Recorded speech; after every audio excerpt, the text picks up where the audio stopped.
today because I had a few drinks with a few new contacts, new friends. But this is where we are.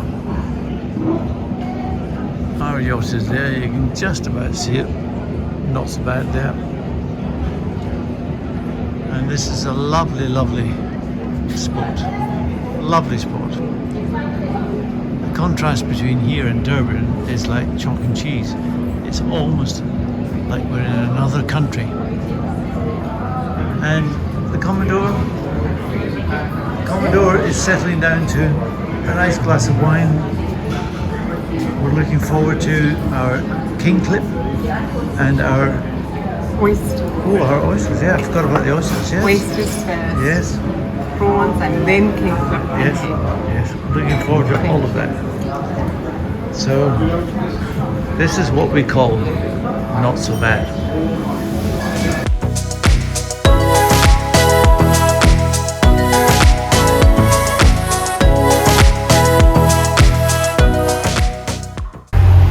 Here we go, the Neisner heads on the way out without assistance. I'm slightly nervous, but having been in, I think that makes it slightly easier, but nonetheless there are hidden rocks which we have to avoid. The advice is to stay as close to the rocks as we dare, pick some mussels off the rocks, which isn't terribly comforting to me, I have to say, but nonetheless that's the advice. Two sandbars that you have to cross where the rollers tend to break, so that's the big issue.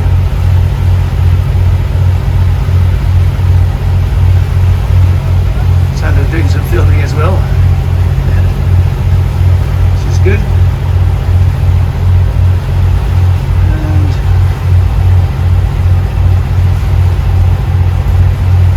you can see the rollers breaking out there on the rocks.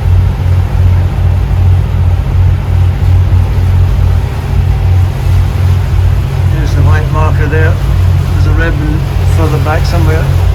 You line them up on the way in, there's the red one there. You line them up on the way in and run in on 006 it should be. And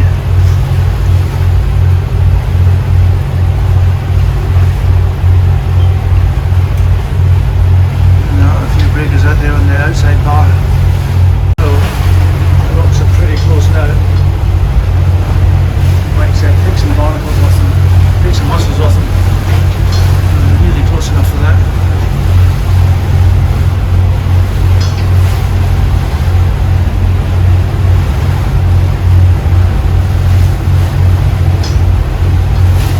There's the rocks out there we have to avoid. Still get 6 meters, that's fine, even with these waves.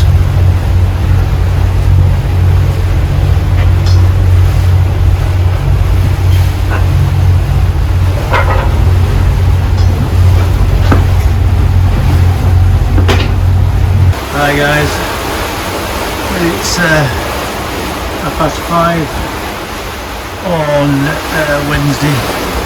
We're making exceedingly good progress along the coast here. The wind's playing with it a little bit. It's right up at 20 knots, which is sort of the limit for the full sail. We started off with the double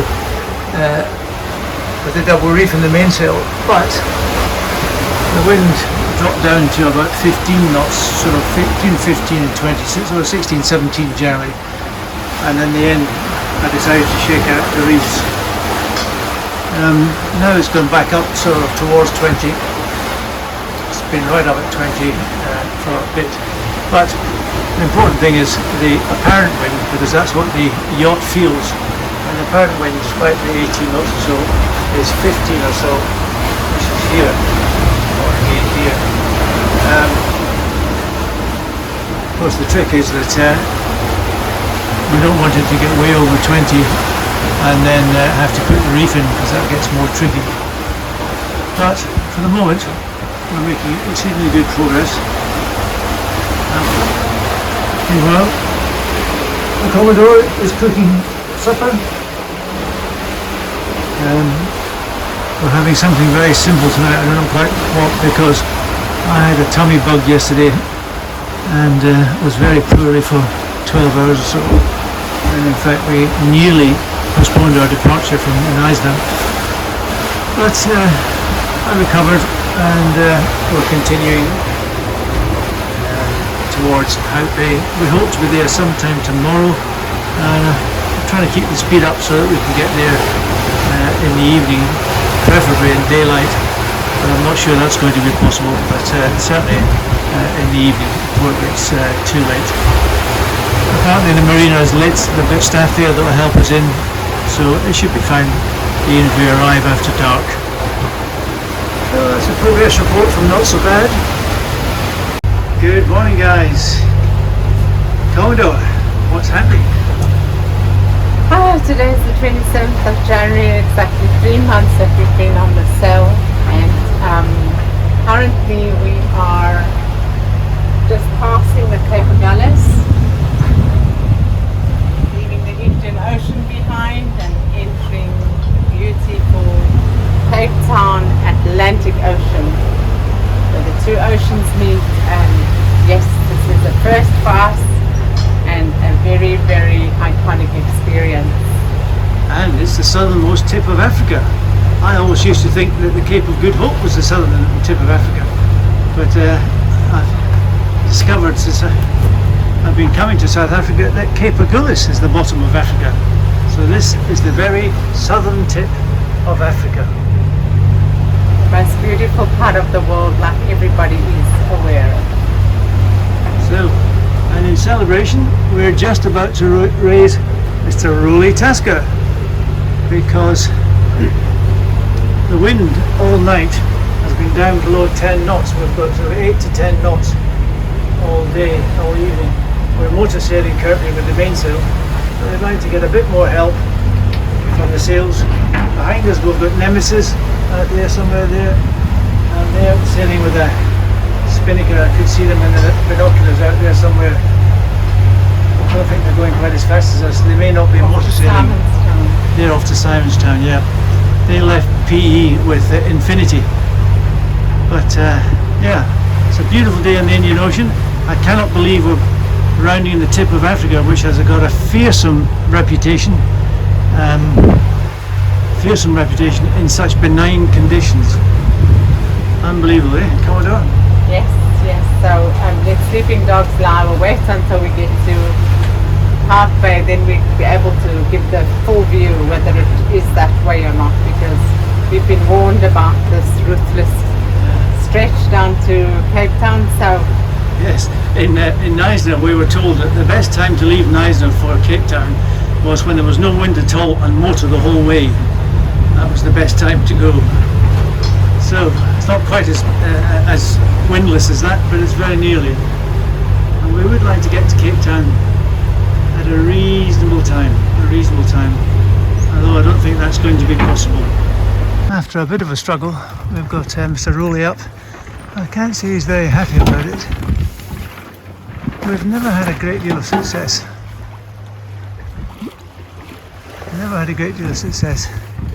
Flying him with the mainsail up. We've only got about 8 to 10 knots of wind, which doesn't help. I think if we had 15, it would be better. But there we are, it is what it is. Don't think we're going to make Hout Bay tonight, unfortunately. Right, now we're in the Atlantic Ocean. The water's supposed to be a lot colder, so I guess I better try it out and see. Stick my toes in and see what the verdict is. Being back in Scotland.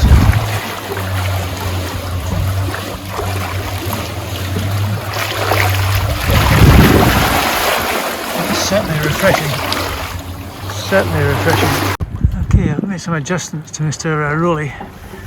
I started by easing the sheet, that allowed it to go forward a bit more, and then I eased the tack, which seemed to work, but he's very susceptible to collapsing and also to tying himself around the Genoa or the forestay. He seems to sort himself out most of the time. As I say, if anybody's got any great ideas, apart from getting a whisker pole fitted.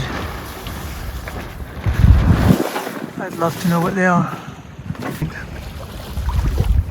On that almost windless day, we've got about 8 knots. Of course, it's coming from behind, so the apparent wind is only about 5 knots, which is the root of our problem. If we had 10 to 15, we would have no issues at all. But there he goes, wrapping himself around the forestay again.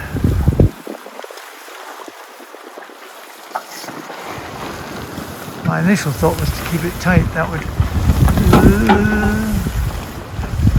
I might have to go and rescue this. Yeah, I'm gonna... Oh, no, don't do that. I'll have to go and rescue it. Hi guys, it's Piccadilly Circus in the rush hour again. We've had to come into the wind a bit as we weren't making a waypoint. In fact, we're still not making a waypoint. But we've come into the wind. We're now Mr. Orion 125 to the wind, which is interesting. We're never running anywhere near as close to the wind as this. And actually, he's not doing too badly. It has the advantage that with the sheet tied in, and I tightened up the foot as well, he can't wrap himself around the genoa or the forestay. He does collapse, and when he collapses, it tends to fill again with a bang, and then he collapses again, and so on. It takes a little while for it all to work out, but it does work out, and I don't have to keep going to the rescue, which is what I was having to do before. We're getting about 5 knots out of 8.5, 9 knots, but that's only 7.98, 7.6 knots apparent. So, and then he's filled again. So, this is quite interesting. The Commodore has just put 3 more holes in my belt so I can keep my trousers up and not embarrass the ladies, because since we left Thailand I lost so much weight that I cannot keep my trousers up. But the Commodore has tightened, has sorted out my belt, and I now have new holes and no excuses for exposing myself.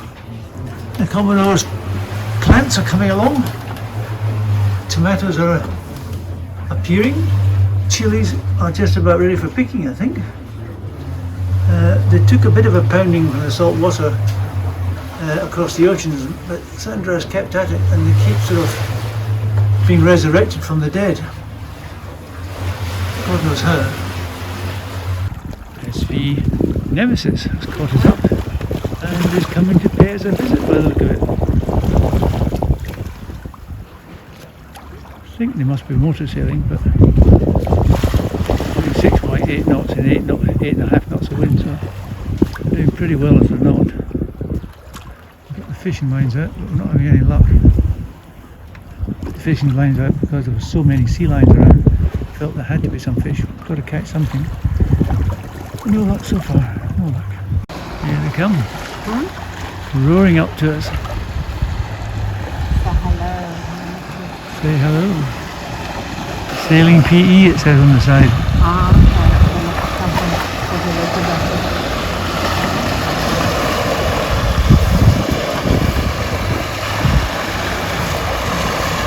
Hello!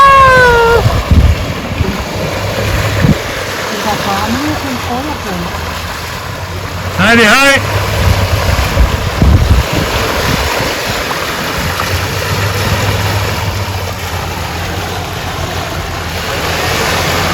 You're in a rush? No. Never. The sea lions are taking it all. No. They go too slowly. Sorry? They smoked out, they've left you. Yeah, they're just far too slow. He's got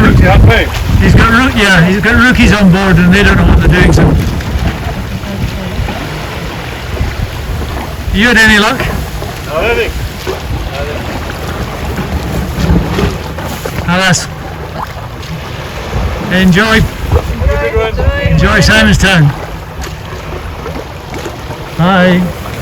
Nice little visit from SV Nemesis.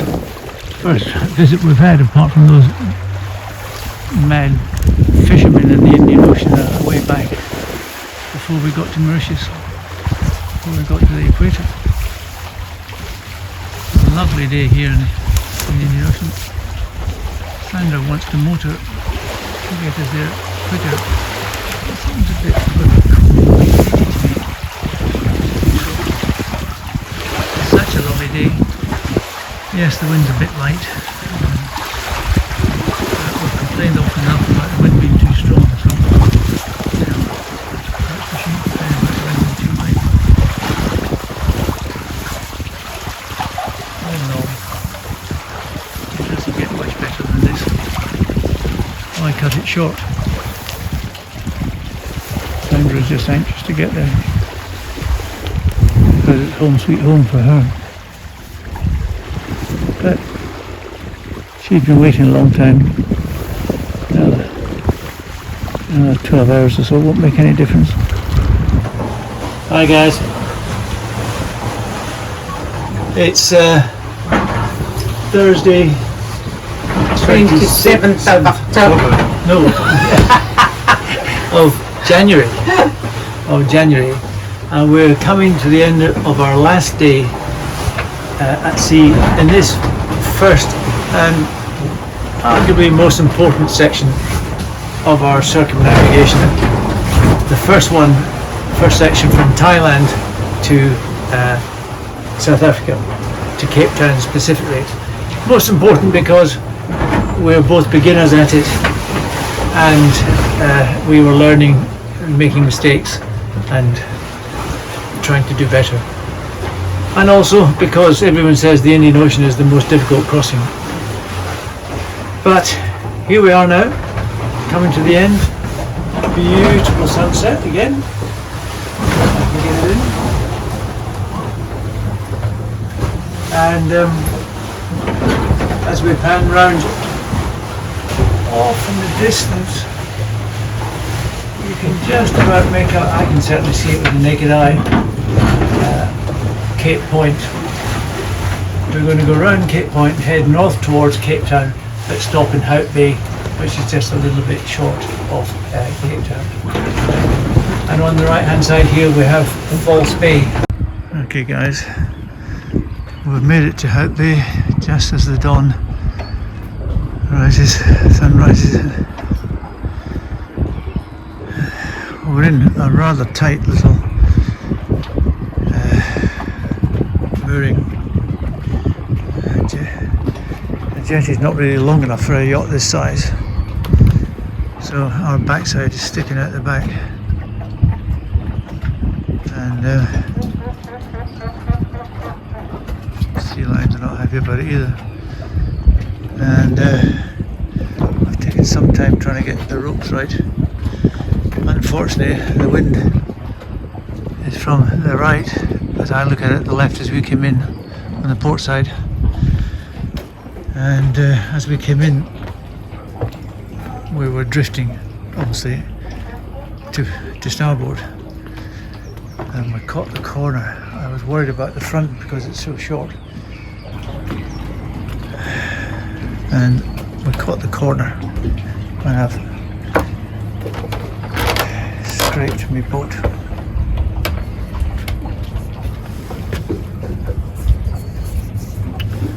The gel coat's going to need some repairs.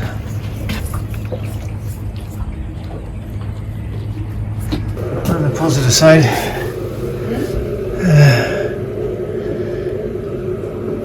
we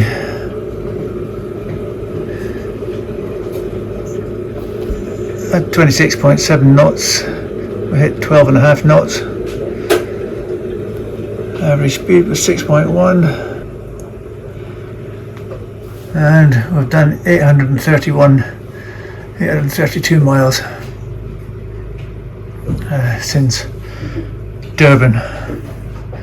It brings our grand total to just a little under 6,000 nautical miles travelled since we left Thailand. So there we go. I'm rather disappointed about scratching the boat. It was difficult if we'd had a little bit of help from anyone.